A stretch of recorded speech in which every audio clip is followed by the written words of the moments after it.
انبیاء کرام میں سب سے زیادہ آزمائش اللہ پاک نے اپنے سب سے محبوب بندے سید المرسلین شافع محشر حضرت محمد صلی اللہ علیہ وآلہ وسلم پر ڈالی۔ بے شک یہ اللہ پاک کی اپنی ہی حکمتیں ہیں، بندے کا علم تو محدود ہوتا ہے۔ حضرت سعد رضی اللہ تعالیٰ عنہ سے روایت ہے کہ میں نے ایک دفعہ نبی کریم صلی اللہ علیہ وآلہ وسلم سے عرض کیا، یا رسول اللہ، لوگوں میں سب سے زیادہ سخت آزمائش کس کی ہوتی ہے؟ آپ نے فرمایا انبیاء کی۔ میں نے پوچھا اس کے بعد؟ آپ صلی اللہ علیہ وآلہ وسلم نے فرمایا پھر درجہ بدرجہ مقربین کی۔ آدمی کی آزمائش اس کے دینی مقام کے مطابق ہوتی ہے، اگر دین میں مضبوط ہو تو سخت آزمائش ہوتی ہے۔ اللہ نے اپنے محبوب حامل مقام محمود کو اس حال میں دنیا میں بھیجا کہ آپ کی آمد سے پہلے ہی آپ کے شفیق والد اس دنیا سے کوچ فرما چکے تھے۔ آپ کے والد تجارت کے لیے گئے، واپسی پر یثرب میں بیمار ہوئے، وہیں پر وفات پائی اور آپ کو موجودہ دار النابغہ مدینہ میں دفنایا گیا۔ پھر جب حضور اکرم 6 سال کے ہوئے تو آپ کے سر سے ماں کی ممتا کا سایہ بھی اٹھ گیا۔ ماں یثرب یعنی مدینہ اپنے والدین سے ملنے اور اپنے شوہر کی قبر پر گئیں تو واپسی پر مکہ اور مدینہ کے درمیان ابوا کے مقام پر آپ کی روح پرواز کر گئی، وہیں پر آپ کو دفن کیا گیا۔ اب دادا کی شفقت ہی سب سے بڑا سایہ تھی۔ دادا اپنے اس یتیم پوتے کا بے حد خیال رکھتے، وہ ان کی نیند و راحت، خوراک اور لباس کا اس قدر خیال رکھتے تھے کہ دیکھنے والے بھی حیرت میں ڈوب جاتے۔ آپ کو دادا سے اتنی محبت اور شفقت ملی کہ آپ نے کبھی والد اور والدہ کی کمی محسوس نہ کی۔ روایات کے مطابق جناب عبد المطلب دین حنیف پر تھے اور انہوں نے کبھی بھی بت کی پوجا نہ کی تھی۔ 3 صدی ہجری کے مورخ مسعودی نے عبد المطلب کے دین کے مطابق ان کے بارے میں مورخین کے درمیان میں اختلاف کی طرف اشارہ کیا ہے اور کہا ہے کہ ایک مشترکہ قول یہی ہے کہ عبد المطلب سمیت رسول اللہ صلی اللہ علیہ وآلہ وسلم کے تمام اجداد میں کسی نے بھی بتوں کی پرستش کبھی نہیں کی۔ عبد المطلب جب سردار بن کے طاقتور ہوئے تو آپ نے کچھ قوانین کا مکہ میں نفاذ کیا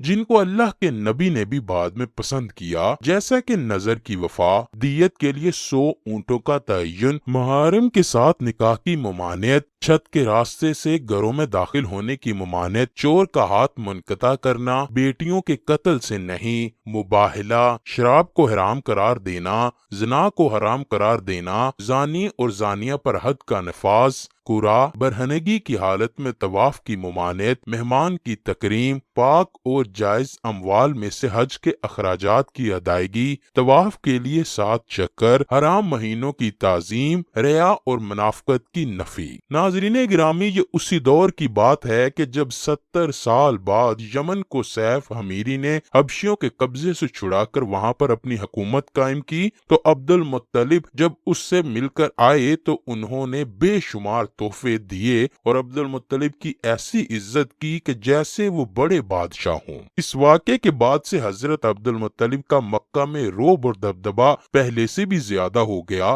بے شک اس واقعے سے پہلے بھی خاندان نبوی مکہ میں بہت عزت والے تھے، لیکن اس واقعے کے بعد مکہ کے لوگ حضرت عبد المطلب کے رعب تلے دب گئے۔ حضرت عبد المطلب کی زندگی بھر یہی معمول رہا کہ سونے کے وقت میں کوئی ان کی خوابگاہ کے اندر نہیں جا سکتا تھا، نہ ہی کوئی ان کے بستر پر بیٹھنے کی جرت رکھتا۔ اب ننھے محمد نہ صرف ان کی خوابگاہ کے اندر جا سکتے تھے بلکہ اپنے اس پوتے کے بغیر وہ خوابگاہ سردار قریش کو گوارا ہی نہ تھی۔ وہ اپنے سارے معمولات کو ترک کر کے حضور کو اپنے ساتھ سلاتے اور ان کی ہر خواہش پوری کرتے۔ ناظرین گرامی، حضرت محمد صلی اللہ علیہ وآلہ وسلم کی عمر مبارک جب 8 سال ہوئی تو اللہ پاک کی طرف سے ایک اور آزمائش آ گئی۔ وہ تھی آپ کے رفیق دادا جان کا آخری وقت۔ تمام اہل و عیال حضرت عبد المطلب کے گرد جمع ہیں۔ عربوں کی یہ روایت تھی کہ جب بھی کوئی بزرگ موت کے قریب ہوتا تو وہ اس کی شان میں اشعار پڑھا کرتے، اسی لیے سب اپنے اپنے اشعار بھی پیش کر رہے تھے۔ حضرت عبد المطلب کی آنکھیں نکاہت کی وجہ سے بند ہو رہی تھیں۔ تمام اہل و عیال کو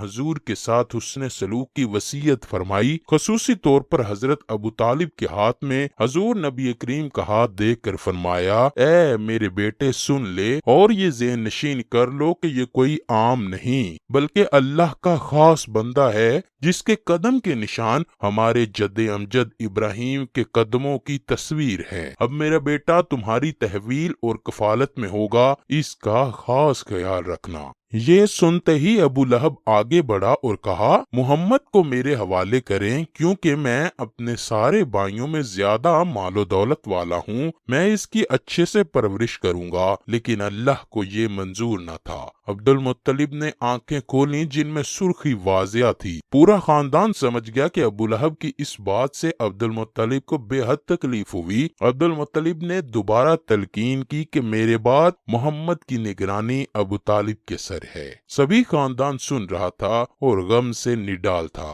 حضور اکرم صلی اللہ علیہ وآلہ وسلم بھی اپنے چچاؤں اور پھوپھیوں کی طرح آنسو بہا رہے تھے۔ مروی ہے کہ قبل از موت عبد المطلب کے اقدامات میں سے ایک یہ تھا کہ انہوں نے اپنی بیٹیوں سے کہا، میری موت سے قبل مجھ پر گریہ کرو اور مجھ پر شعر پڑھو، تاکہ جو کچھ میری موت کے بعد کہنا چاہتی ہو موت سے قبل میں خود سن لوں۔ اور بیٹیوں میں سے ہر ایک نے اپنے والد کے لیے ایک شعر کہا اور سبھی روئیں۔ امیمہ نے اپنے جذبات کا اظہار کیا تو حضرت عبد المطلب کی آنکھیں بند ہو چکی تھیں، زبان بھی نہ ہل سکتی تھی، مگر ابھی تک زندہ تھے اور ہوش میں تھے۔ نکاہت کی وجہ سے اپنے سر کو آہستہ آہستہ جنبش دے کر اپنی بیٹی کے اشعار کی تائید کی۔ یہ اشعار سنتے سنتے ہی ان کی روح قفس انصری سے پرواز کر گئی۔ ان اشعار کا ترجمہ یہ ہے، اے میری آنکھوں آج خوب آنسو بہاؤ، اس شخص پر اشکبار ہو جاؤ جو اعلیٰ اخلاق و عادات کا مالک اور بڑی شان و شوکت کا مالک اور بڑے نصیبے والا تھا،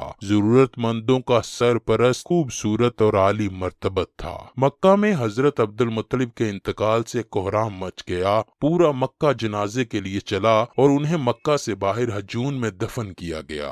حضرت ام ایمن سے روایت ہے کہ میں نے دیکھا تھا وہ منظر کہ جب حضرت عبد المطلب کے تابوت کو لے جا رہے تھے تو حضور اکرم بھی اس تابوت کے پیچھے پیچھے روتے روتے بھاگ رہے تھے۔ اسی طرح رسول اللہ سے کسی نے ایک مرتبہ دریافت کیا کہ کیا آپ کو عبد المطلب کی موت کا منظر یاد ہے؟ تو آپ نے فرمایا، کیوں نہیں، میں اس وقت 8 برس کا تھا، میرے جد امجد عبد المطلب کی وفات حرب الفجار سے قبل ہو گئی تھی۔